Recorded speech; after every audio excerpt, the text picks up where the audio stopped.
What's the deal, man? Another episode of Fueled by Craft.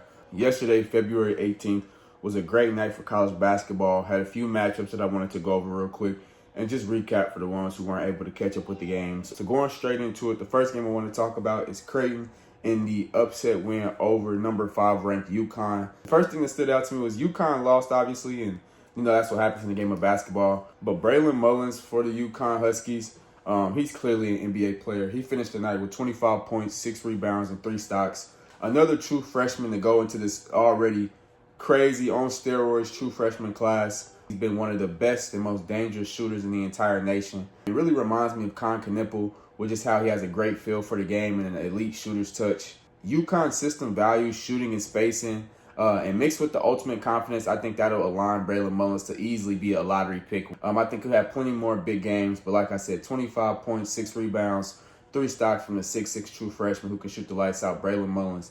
No doubt, I think is a lottery pick. But Nick Graves and Josh Dix do combine for 39 points in the big win for the Creighton in the Big East. They were sitting at 500. I think they were 13-13 before this game. This win over UConn puts them over 500% for the season, and hopefully they can use that as momentum and build off of that for the rest of the Big East play. Number 4, Arizona does beat number 23 ranked BYU 75-68. AJ DeBanson was their only hope tonight. 30 points, 7 rebounds, and 2 assists. And honestly, with all the Darryn Peterson stuff going on, I don't want to get too much into that. AJ had 30 points, 7 rebounds, 2 assists. With Richie out for the rest of the season, BYU really has to lean on AJ and Rob Wright more than ever. Rob Wright finished the game with 13 points, but not the best shooting night for him. But he's been on fire lately, so nothing too concerning. Arizona's backcourt struggled a little bit. Jaden Bradley, who I think is one of the more underrated and best guards in the country, had 10 points and 12 assists, so he knocks on a double-double. But De La Rosa leads the way for Arizona as he finished with 22 points, hit about 4 threes, so he's one of the better shooters on the team. And Arizona picks up a big win after dropping, 2 losses in a row. I want to say they lost to KU, and I think they lost to Texas Tech, if I'm not mistaken. So good for Arizona to get back in the win column. I think Koa Peat is still out with an injury. I'm not sure what it's looking like on his return. One of my favorite freshmen, Braden Berries, I think he was sick, so he still played the game. Didn't really have his best game, but I seen he posted that he was getting an IV post-game. So it looks like he might have been playing with the flu or whatever the case may be. But speaking of the number 1 pick and the flu and things like that, I think it's a perfect transition for some Big 12 play where Kansas takes on and defeats Oklahoma State on the road, 81-69. Bryson Tiller was on triple-double watch, but he does finish with a double-double, 10 points, 11 rebounds, 7 assists. Marco Jackson, 14 points, 4 assists off the bench. Big game from him. He's starting to get back healthy. Trey White doing Trey White things with 16 points and getting on the board for 5 rebounds. And Darryn Peterson in only 18 minutes had 23 points. And that's where the flu and the number 1 pick segue comes in here. Easy win for Kansas, but obviously Darryn Peterson only playing 3 minutes in the second half. Drew a lot of attention as he has been this entire season.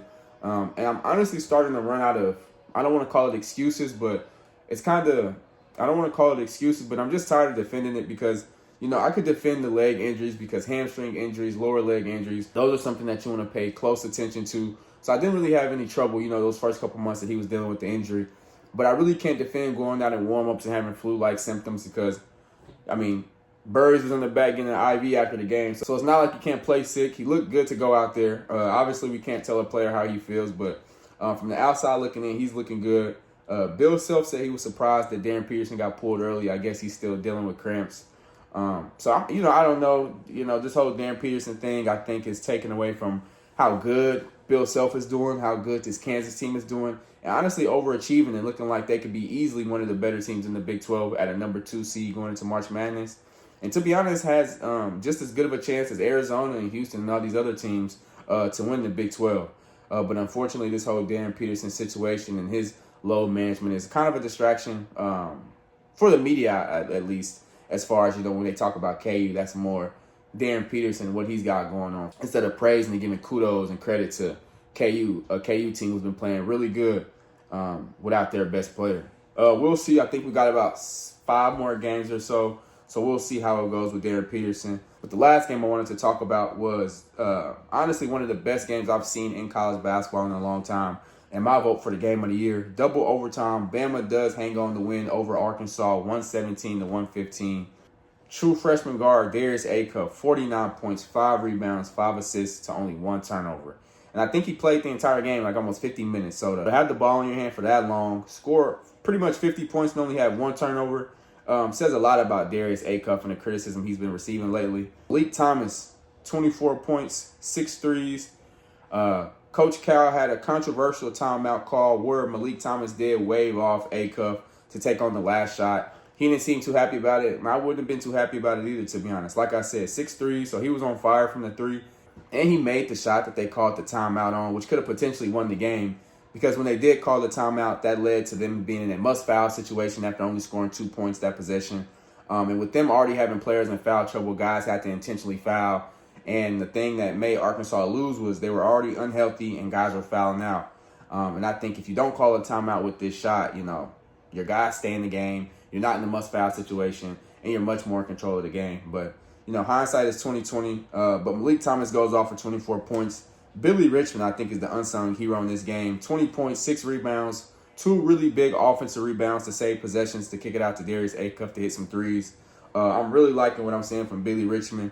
All 3 of these guys that I named, I can easily see playing in the NBA. Coach Cal knows how to put together a team, and with the recruits that they got coming in, I'm not seeing that slow down anytime soon. Like I said, Arkansas was beat up, and not to knock anything from Bama because they had a really good game. LeBaron Philon had a 30-plus point game, so he did really good. I think he's locked in for the lottery in this upcoming draft as well. But for Arkansas to already be battling injuries, I think they only had about 7 to 8 guys good to go. Darius Acuff was in a boot 2 days ago.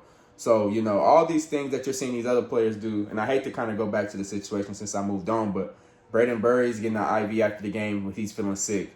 Players play with the flu. Darius Acuff was in the boot for 2 days prior to this game. He goes out and plays every minute and has 49 points. So the thing here is I get Darryn Peterson is trying to protect that number 1 spot. And if we were in that same position, I think a lot of us honestly would be looking out and doing what's best for ourselves as well and possibly doing the same thing.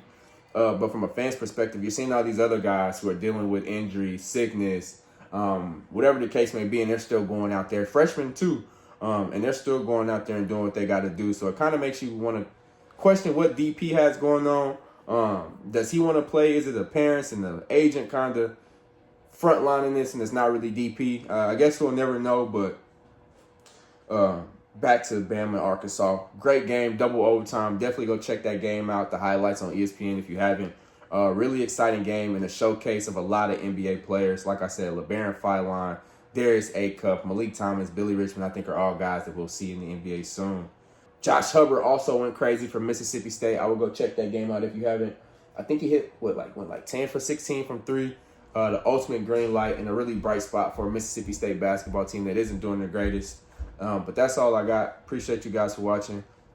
Leave a like, a comment. I would greatly appreciate it. Comment. I want to know your guys' thoughts about the Darryn Peterson situation, so leave a comment. Appreciate you guys for watching. It's Fueled by Craft.